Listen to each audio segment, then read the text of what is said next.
अस्सलाम वालेकुम। मेरा नाम डॉक्टर गज़नफ़र अब्बास है। मैं यहाँ major Barkat ward medical unit 2 Sheikh Zayed हस्पताल रहीम यार खां में as a general practitioner general physician के तौर पे काम कर रहा हूँ।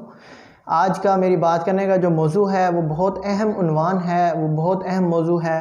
उसको हम उस पे बात करने के लिए जो है वो है डायबिटीज़ मेलाइटस, मतलब उर्दू में हम इसको ज़ियाबतीस कहते हैं, आम अल्फाज में हम इसको शुगर की बीमारी कहते हैं, जो आजकल पाकिस्तान में बहुत ज़्यादा कॉमन है, बहुत ज़्यादा आम हो गई है। अब मैं आपको बताऊंगा कि जो ये डायबिटीज़ मेलाइटस है क्या।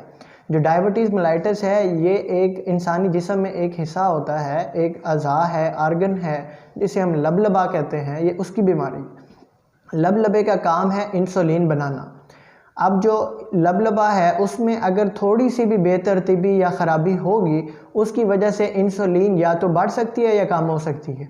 उसके लिए ये जो अपना काम कर रही है, इसका काम होता है कि ग्लूकोज जो शुगर है, जो इंसानी जिस्म में जब हम रोटी खाते हैं या कुछ खाते हैं, उसके नतीजे में जो शुगर बनती है उसको इंसानी खोलियों में जज़ब करवाना। ये एक कुदरती अमल है जो चल रहा है हमारे जिस्म में। अब इसमें थोड़ी सी बेतरतीबी जब होगी तो उस मामले में जो है ना हमारे पास ये ज़ियाबतीस की बीमारी जन्म लेगी। इसकी फिर फर्दर आगे जो है ना दो इकसाम है, जिसको हम कहते हैं, एक को हम कहते हैं टाइप 1, एक को हम कहते हैं टाइप 2। जो टाइप 1 है, इकसाम नंबर 1, वो हमारे पास है, उसमें इंसुलिन शुरू से बनती ही नहीं है, मतलब लबलबे में प्रॉपर ही ख़राबी हो जाती है, इंसुलिन नहीं बनती, जिसकी वजह से शुगर बढ़ती जाती है।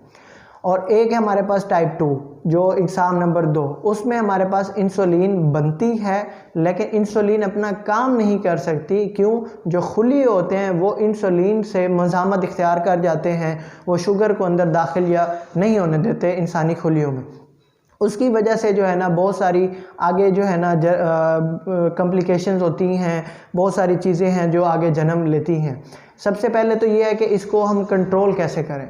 अब कंट्रोल करने से पहले मैं आपको ये बताना चाहूँगी इसकी वजूहात क्या हैं। जो वजूहात हैं, इसकी 2 से 3 किस्म की वजूहात हैं जो सबसे अहम है। एक तो ये मौरूसी भी हो सकती है, ख़ानदान में ट्रैवल करती है, दादे से वालिद में, वालिद से जो है ना बच्चों में, बच्चों से आगे बच्चों में, ये चलती ही रहती है।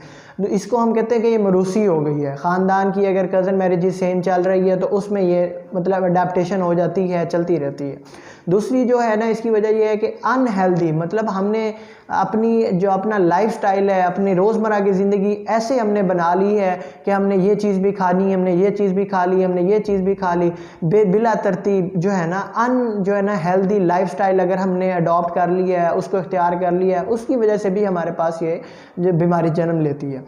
तो इससे फिर अगली बात आती है कि इससे बचा कैसे जा सकता है। इसको बचने के ना तरीके ये हैं कि सबसे पहले तो आप जो है ना अपना हेल्दी लाइफ जो स्टाइल है, इसको जो है अनहेल्दी लाइफ स्टाइल है, इसको मतलब आप इम्प्रूव करें, हेल्थ की तरफ लेके आएँ। आप जो है ना तेज़ वॉक करें, 15 से 20 मिनट, 25 मिनट, 45 मिनट तक वॉक करें, ठीक है। उसके बाद जो है ना कम खाएं, अच्छा खाएं, हेल्दी लाइफ जो है ना वो करें। अगर एक ये इसका पहला तरीका है इसको कंट्रोल करने का। दूसरा तरीका ये है कि मतलब आपने क्या करना है, आपने अगर आपकी शुगर कंट्रोल नहीं रह रही, इसके मुख्तलिफ टेस्ट हैं, जिस तरह HbA1c है वो हम करवा लेते हैं, ठीक है। और अपनी शुगर को मोनीटर करते रहते हैं, ग्लूकोमीटर के ज़रिए रोज़ देख लिए सुबह दोपहर शाम कितनी है, निहार मुँह का भी चेक करा ली। तो उसके बाद जो है ना फिर हमारे पास ये है कि अपना प्रॉपर मुआलिज के पास, अपने प्रॉपर फिजिशियन के पास जो है ना आपने जाना है, उससे जो है ना आपने राय लेनी है, उसकी तजवीज़ करता जो दवाई है उसको आपने इस्तेमाल करना है और वो आपने रेगुलर इस्तेमाल करनी है। अगर आप एक दिन भी छोड़ेंगे तो ये मतलब वो सारा उसका असर जो है ना वो कम होना शुरू हो जाता है। वो जिस तरह मैं खुद एक मशहूर मिसाल देता हूँ कि अगर आपका दिल जो है ना कर रहा है मीठा खाने का या कुछ कर रहा है तो लोग खा लेते हैं और फिर इंसुलिन पे चले जाते हैं या जो है ना गोली खा लेते हैं, तो कहते हैं जी इंसुलिन हमारी या शुगर जो है ना वो कम हो जाएगी, लेकिन उसका ये फ़र्क नहीं पड़ता। उसको इस तरह से कंपेयर कर ले कि जहर की मिकदार कितनी होती है, बस सिर्फ ये एक बात जो है ना अपने जहन में बिठा ले। बाकी ये है कि अपने जब अगर शुगर बढ़ेगी, आप उसको कंट्रोल नहीं करेंगे तो उससे ना मुख्तलिफ़ किस्म की आगे पेचीदगियाँ होती हैं, कॉम्प्लिकेशन होती हैं उससे आगे। अब उससे आगे जो है ना नज़र का कमज़ोर होना शुरू हो जाता है, हाथ पाँव में सनसनाहट शुरू हो जाती है।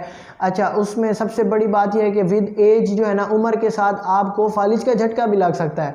इसकी एक शुगर की है, क्योंकि शुगर जो है इंसान के पूरे जिस्म को, सर के बाल से लेकर पाँव के नाखून तक को जो है ना अपने इन्वॉल्व कर लेता है। तो इसमें यही है कि आप जो है ना अपना प्रॉपर जो है ना चेकअप करवाते रहें, आप अपने जो है ना शुगर को कंट्रोल रखें, अच्छी खुराक खाएं, वॉक करें, वर्जिश करें, ठीक है। उसके बाद जो है ना फ्रूट्स खाएं। फ्रूट्स भी खाने की एक तरतीब है, एक प्लान है फ्रूट खाने का। आप रोज़मर्रा कि रोज़ाना दिन में कोई किस्म का भी एक फ्रूट खा सकते हैं जो तादाद में एक हो। ये नहीं है कि आपने सिर्फ केला खाना तो दिन में 6-7 खा लें, ये बात नहीं करनी है। एक मतलब केला खाना है तो एक, सेब खाना है तो एक, और कुछ चीज़ें जिनसे आपने बिल्कुल परहेज़ करना है, जिस तरह चीनी हो गई, शुगर जिस तरह हो गई, ये चीनी हो गई, शहद हो गई, मीठे मशरूबात हो गए, बोतल का इस्तेमाल हो गया। हम बहुत सारी चीज़ें जो है ना ये इस्तेमाल करते हैं, ये चीज़ें हमें छोड़नी होंगी। इस वजह से जो है ना हम थोड़ा सा अपने आप को, अपने लाइफस्टाइल को मॉडिफाई करके इस बीमारी से बच सकते हैं,